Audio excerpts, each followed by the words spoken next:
Pórtense bien. Un llamado urgente a la civilidad en tiempos azarosos y difíciles.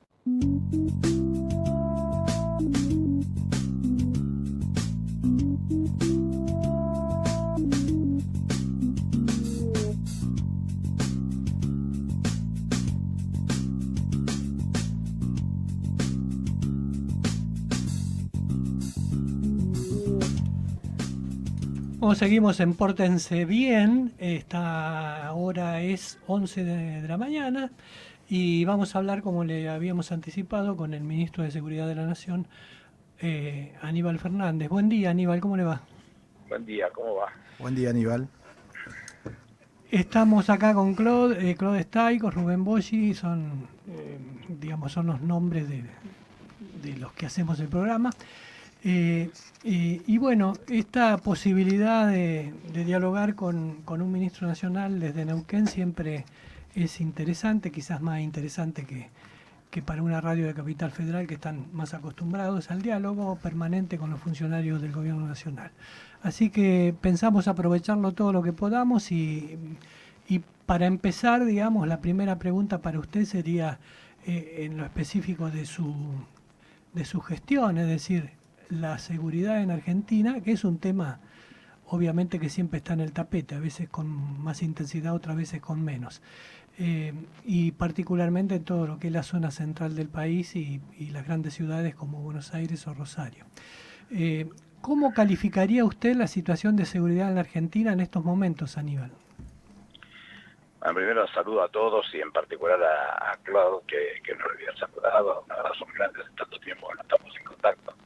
Ese análisis es un análisis muy particular y muy cuidadoso.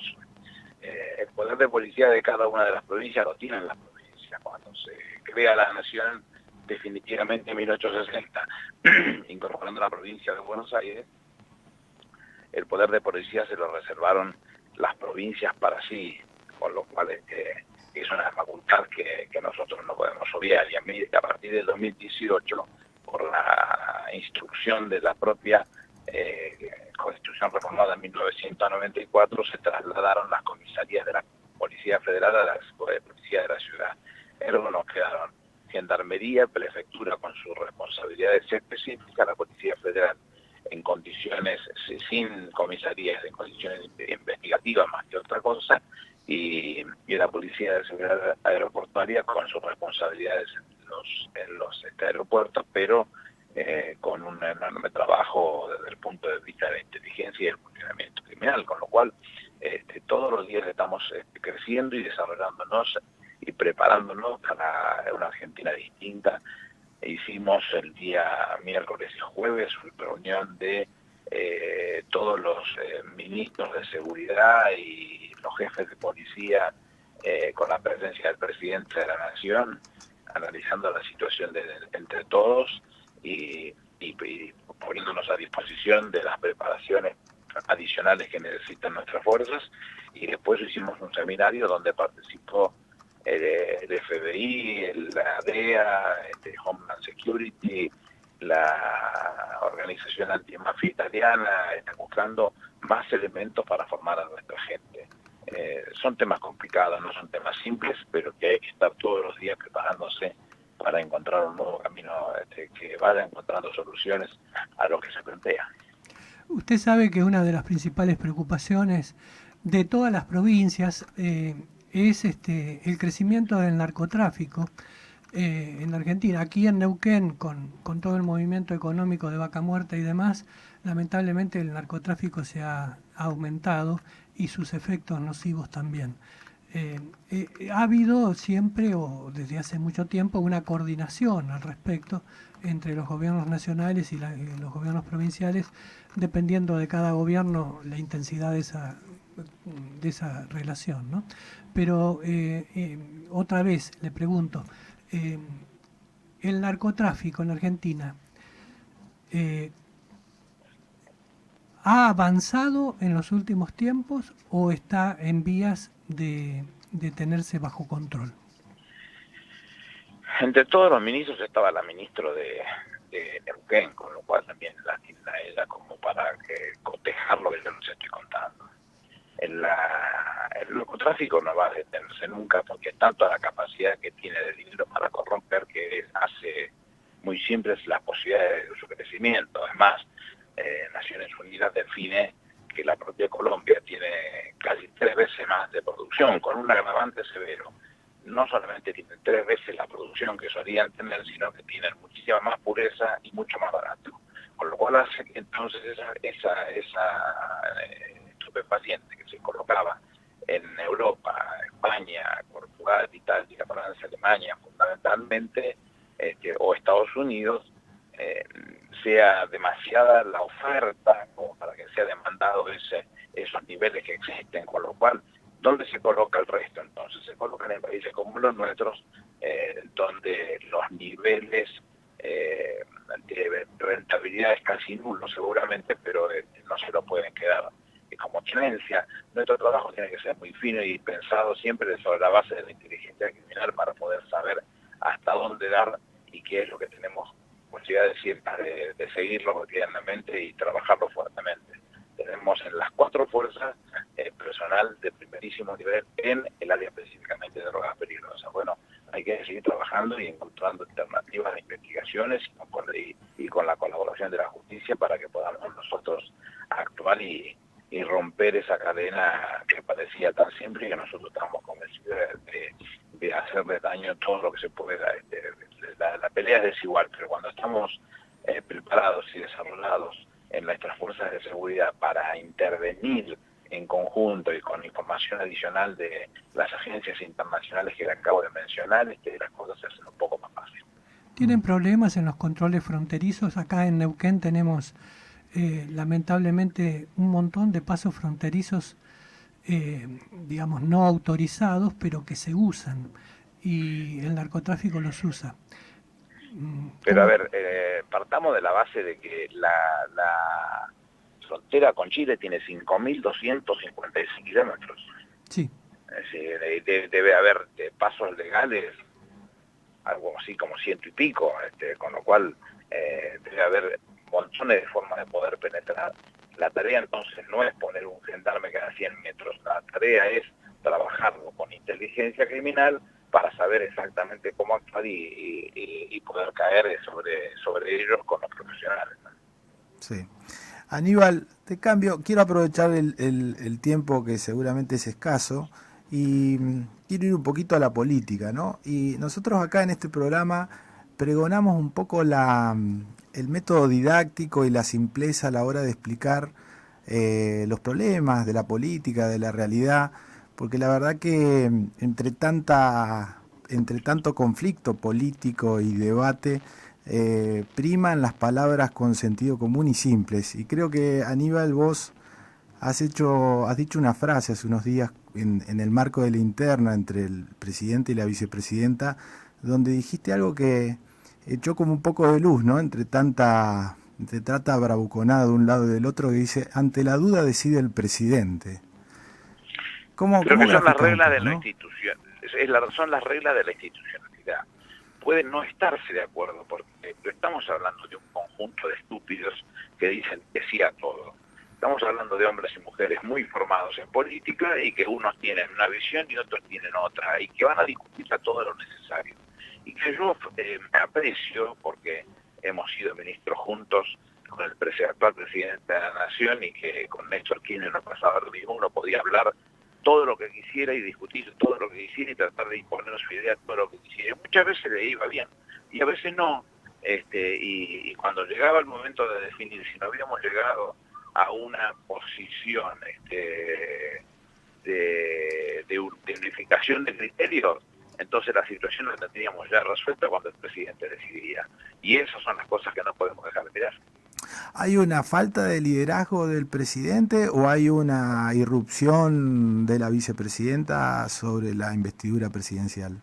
No, ninguna de las dos cosas. La primera y principal es que el presidente es el presidente y ejecuta y ejerce todas las decisiones que el poder de policía le reclama. Y además desarrolla en términos políticos para el beneficio de un pueblo que lo está esperando todas las políticas públicas. La vicepresidenta tiene las limitantes propias de su función. Ella es el Poder Ejecutivo presidiendo el Senado, artículo 57 de la Constitución, que le da atribuciones limitadas, pero tiene todo el derecho del mundo de opinar. Fue 2 veces presidenta nacional, además opina y con razón. Bueno, después de haber hecho esto, las visiones que uno tiene es que no tenemos muchos más elementos que esperar que esas cosas vayan dando su fruto, y una vez que uno tenga su fruto, nos encontramos con respuestas contundentes. No es cierto que la vicepresidenta ponga trabas o cosas por el estilo. Yo diría al revés. Lo que la presidenta puede hacer es aportar. Puede que no coincida con las ideas del presidente, bueno, ahí estamos entonces en una decisión muy simple. Es el presidente que toma la decisión. Sí.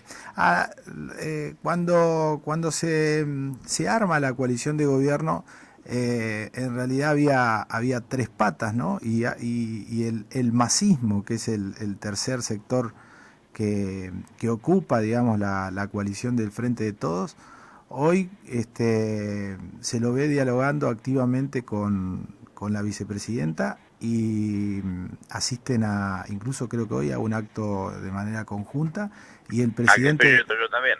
Al que está haciendo vos también.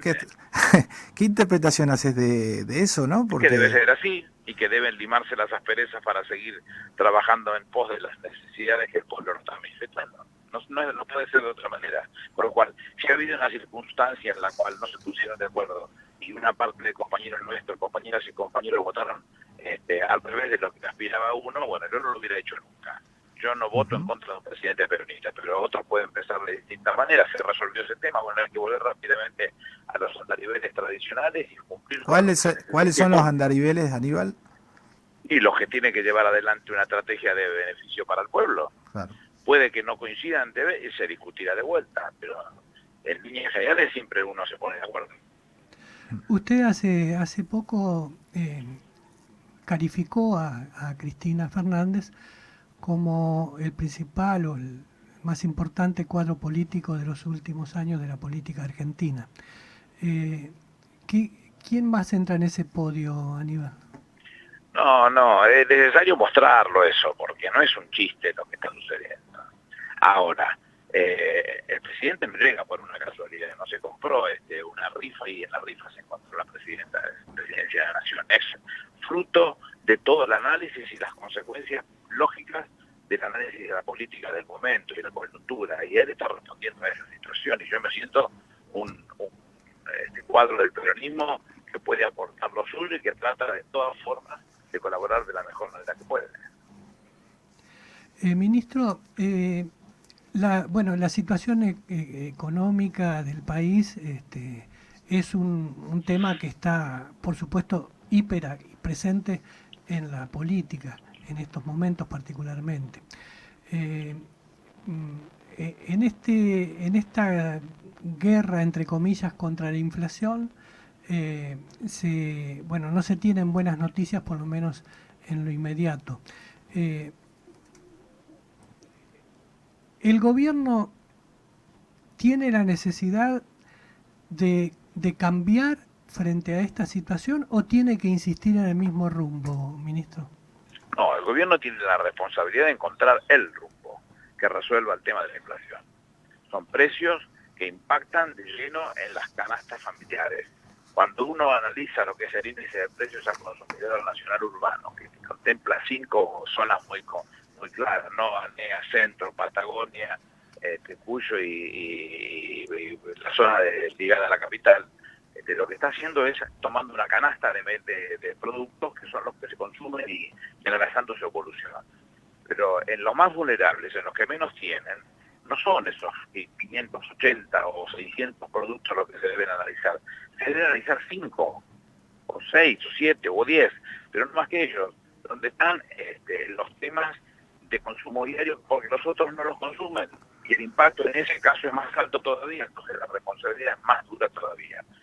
Hay un montón de cosas que pueden colaborar y otras que no. Los productos que tienen cotización internacional, el trigo, seguramente tendrá un impacto de otra característica que uno tiene que revisarlo y prestarle atención.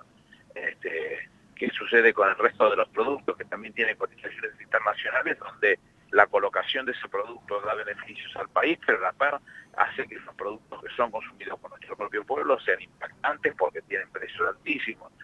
Bueno, la guerra en ese caso, que siempre es deleznable y que uno tiene que estar rogando que en algún momento se termine y se resuelva ese tema por el bien de la humanidad y por respeto a esos pueblos que están sufriendo, también hace que los productos que ellos mismos producían y que no están produciendo ni vendiendo en estos momentos den ventajas a otros mercados, entre ellos el argentino, por qué no decirlo, para que pueda colocarlos, y eso también impacta sobre la canasta. Son muchas cosas, es multicausal, y hay que trabajarlo de la mejor manera para que ir bajando producto por producto y ir acordando producto por producto para encontrar una salida ordenada y que no lastime al bolsillo del pueblo argentino. Bueno, ¿y cómo juega en esto la situación de la moneda argentina? Porque también se dice desde sectores opositores que el peso tal como está no va más y que hay que buscar otra vez otro bueno, cambio. pero eso es una torpeza, no, yo no pierdo tiempo con esas cosas tontas y sin sentido, porque escuché el otro día a alguien que planteaba ese tema y hablaba de una convertibilidad del 1 a 1. La convertibilidad hoy sería $1, 2.000 pesos, no sé cuánto sería el lugar donde tendría que plantarse. Pero es muy difícil poder hablar de una cosa de esa característica cuando el daño que se produciría sería superlativo. Es imposible eso. Aníbal, vos sos un funcionario que has ocupado, bueno, tenés un currículum muy completo donde has ocupado carteras importantes e incluso cargos electivos. Siempre has sido como, más allá del cargo que ocupabas, como una especie de vocero en las crisis donde saliste a dar pelea por tu gran conocimiento y tu gran también oratoria y la posibilidad de debatir ante cualquier persona que imponga un criterio, un tema o un debate. Ese rol hoy lo seguís teniendo, es una cuestión personal, es una cuestión indispuesta, ¿hay alguna limitación? ¿Cuál es tu rol en el gobierno más allá de tu cargo? A ver, yo tengo 65 años. Cuando yo empecé a militar a los 14 años, año 71, había muchos compañeros míos, un poco mayores también, en donde algunos hasta formaban parte de situaciones armadas, que alguna vez ya pasaron cerca de una, pero mi visión nunca pasó por ese lado. Mi visión siempre fue la de ser un cuadro de la política que pueda defender el peronismo y sus ideas. Y yo creo haberlo conquistado eso. Para eso hubo que leer mucho, para eso hubo que estudiar mucho, para eso hubo que escuchar mucha política, y creo no defraudar, trabajo para eso, y mientras que yo esté trabajando en el marco del gobierno, pudiendo ayudar al presidente, callarse la boca no está permitido, con lo cual, y si tengo dudas sobre determinados temas, porque me falta alguna data, o hablo con los ministros, o hablo con el presidente, una vez que tenga toda la data completa, poder instruir de la mejor manera que pueda. Bueno, no, futurología sabemos que todavía no haces, pero nos gustaría saber un poco cómo ves el escenario de cara al 2023. Es una pregunta que está en el café de la esquina, Doña Rosa en la casa. ¿Qué va a pasar? Yo estoy convencido que el peronismo tiene que seguir produciendo las transformaciones que tiene que producir. Y es dentro del marco de esas transformaciones contener los precios, que es el primer problema. Entonces, los problemas no los tenemos de la puerta de una casa para afuera, sino tenemos de la puerta de la casa para adentro, que es donde está lastimando hoy este tema de la inflación. Pero ese tema tiene que encontrar una alternativa y la va a encontrar en no mucho tiempo más. Y seguir trabajando con otros temas que te den oportunidades.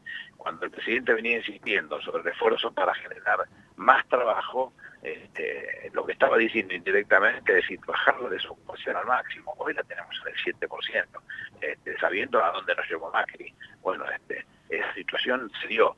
En el mes de febrero tuvimos una balanza comercial de 6.443 millones de dólares. Nunca visto en la Argentina.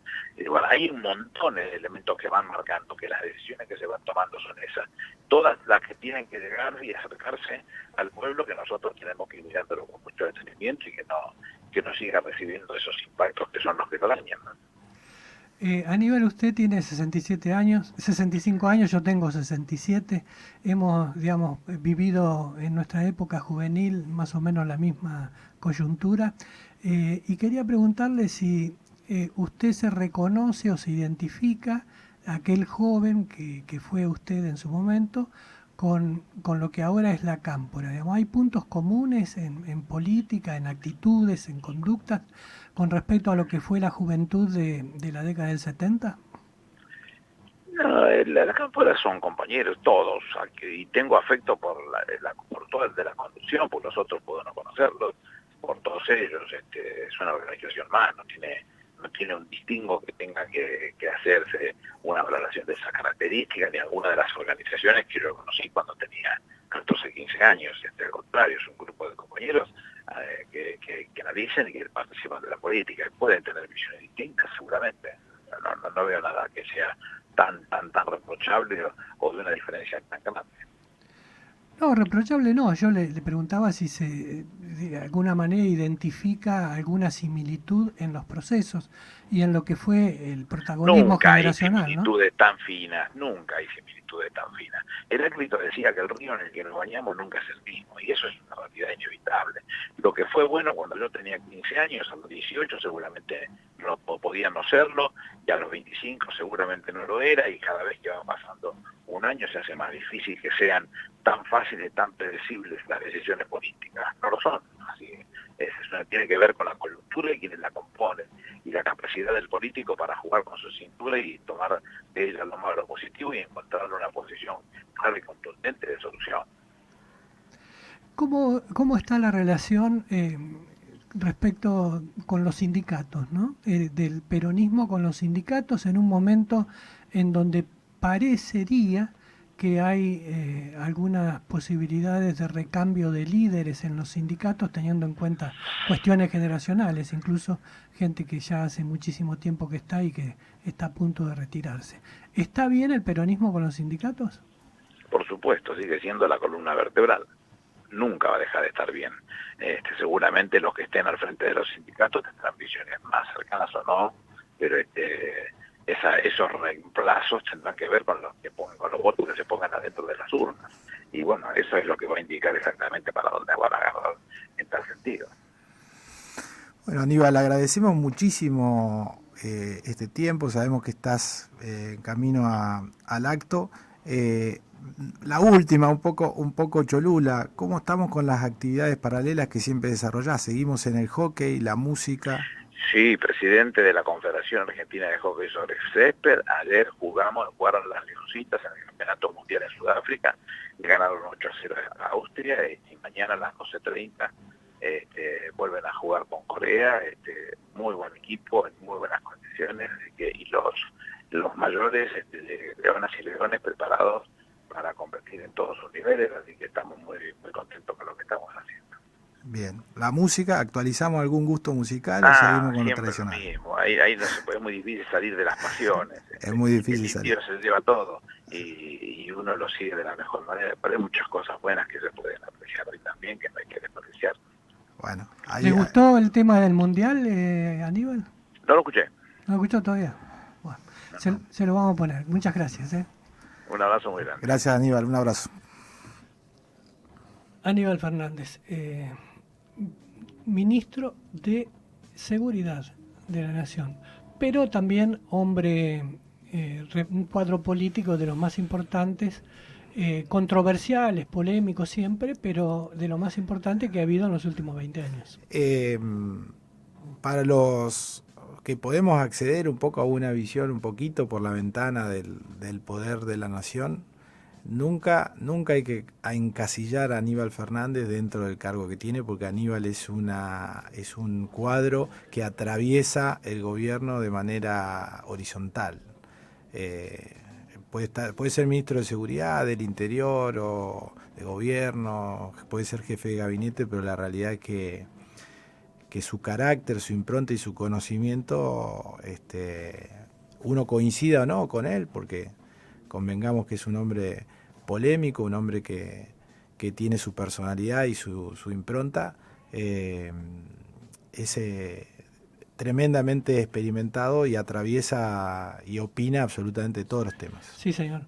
Bueno, uno de los temas de la charla con Aníbal Fernández, ineludible, y que lo estábamos comentando antes incluso, es el tema de la inflación. Es un tema presente. También estuvo presente en las consideraciones de nuestro payador exclusivo, ¿no? Que ha tocado el tema de los aumentos de precios y la circunstancia inflacionaria en Argentina. La política no es una pavada. Con una buena payada.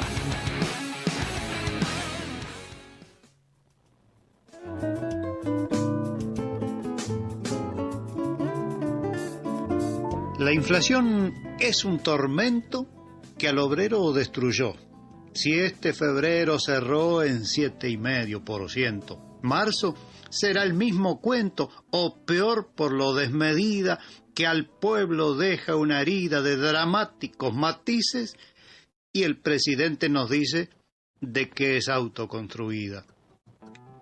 El presidente motiva a observarlo en este marco, porque es quien conduce el barco que va a la deriva.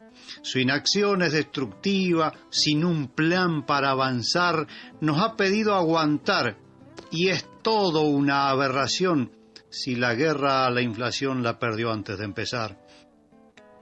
Subieron los combustibles, si entre la carne y la harina creo ni una mandarina resulta más accesible. Comer pescado, imposible, y los porotos pa' un guiso, tan caros como el chorizo porque diariamente suben. La canasta por las nubes y salarios por el piso.